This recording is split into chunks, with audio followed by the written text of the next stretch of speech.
po, kamusta na po kayo? Purihin ang isa na namang edisyon ng morning devotion ng ating matutunghayan. Buhat po sa ating pinakamamahal na iglesia, ang Crossroad United Methodist Church.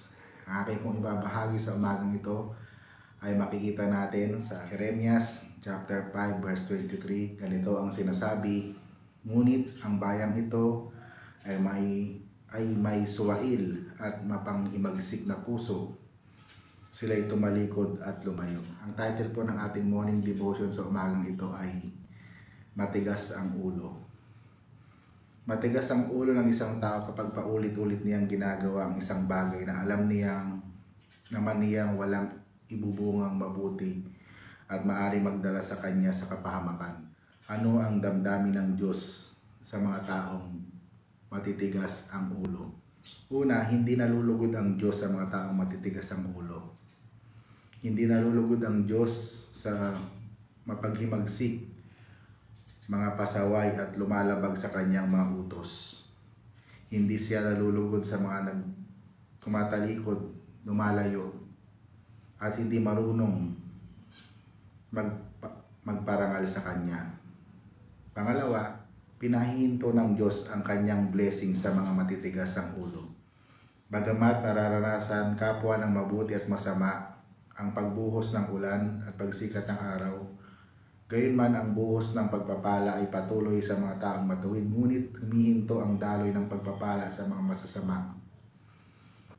May nilalaan ang Diyos na mas mabuting bagay sa mga tao, gayunman hindi sa mga matitigas ang ulo.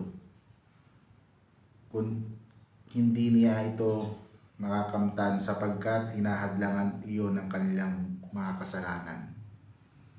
So nakita natin dito sa ikalawang bahagi ng ating morning devotion na kung saan dahil sa katigasan ng ulo ng mga tao, nahahadlangan ang mga biyaya na sana ay kanilang tinatanggap mula sa ating Panginoon.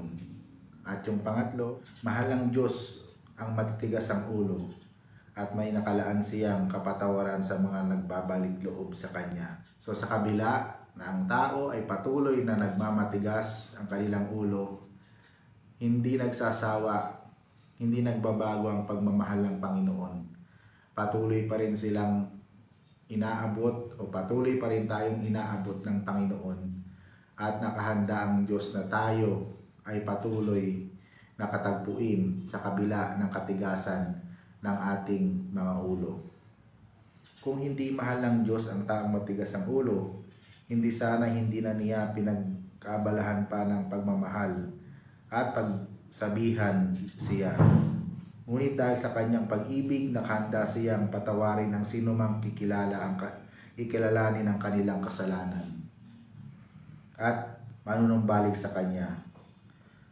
Nakabukas ang kanyang mga bisig upang yakapin tayo sa sandaling kilalanin natin at pagsisihan ng ating mga nagawang kasalanan. So ang Panginoong Diyos ay laging naghihintay lamang sa atin na magbalik loob sa Kanya.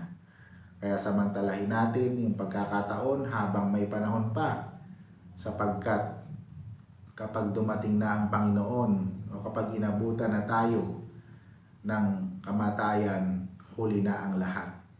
Kaya nga nawa sa taong ito, 2025, ay iwasan na natin yung pagiging matigas ang ulo. Sumunod tayo sa Panginoon, paghariin natin siya sa ating buhay, sundin natin ang mga aral na napakikinggan natin sa Kanya upang ito ay magkaroon ng kapangyarihan, upang ang Diyos ay malugod sa bawat sa atin. Tayo ay pagpapalain ng Panginoon at higit sa lahat, malalayo tayo sa anumang kapahamakan. Nawa, meron tayong natutunan, meron tayong nakita, meron tayong tinanggap para sa ating morning devotion ngayong Wednesday morning. Purihin ang Panginoon. Salamat sa Diyos. Amen. Tayo ay manalangin. Pinupuri ka namin at pinasasalamatan sa umagang isa na namang edisyon ng morning devotion ng aming napakinggan buhat sa iyo, Panginoon. Salamat po dahil muli mo kaming pinaalalahanan tungkol sa katigasan ng aming mga ulo. Salamat po dahil mahal na mahal mo kami. sa kabila na minsan ay matigas ang aming ulo, ay lagi mo kaming inaabot, lagi mo kaming nire-remind, lagi mo kaming pinalalahanan. Kaya nga po sa taong ito, 2025, tulungan niyo po kami na maging masunurin, maging mapagpakumbaba, maging maayos ang aming spiritual life upang ikaw ay malugod sa bawat isa sa amin. Marami pong salamat sa lahat ng mga nanonood, nakikinig sa mga oras na ito.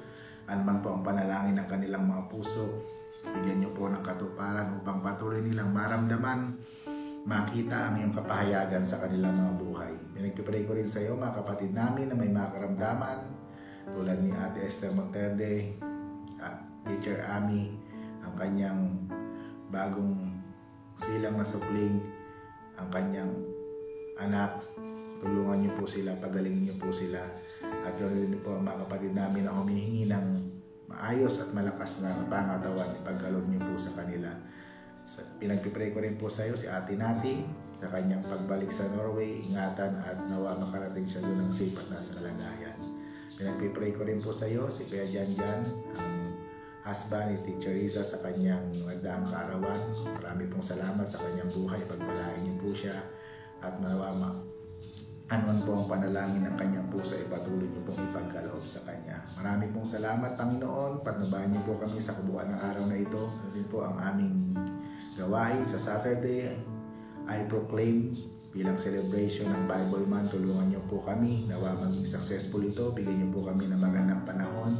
At sa lahat po ng magbabasa, salamat po sa kanilang mga buhay.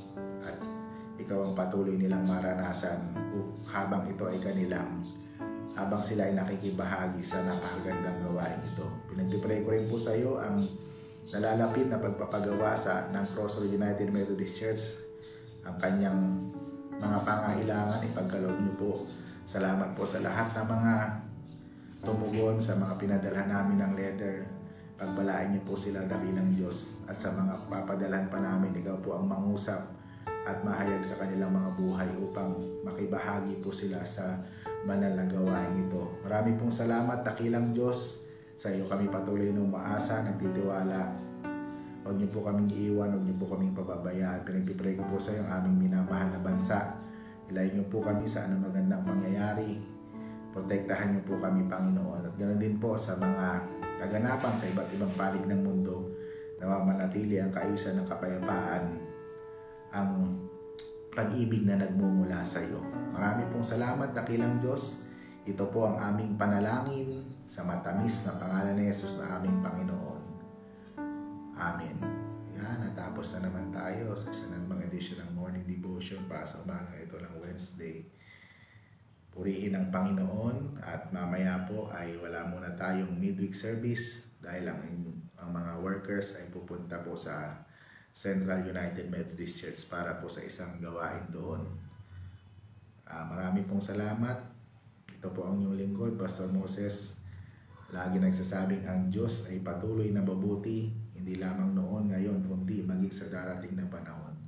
Hanggang sa muli, God bless everyone. Paalam!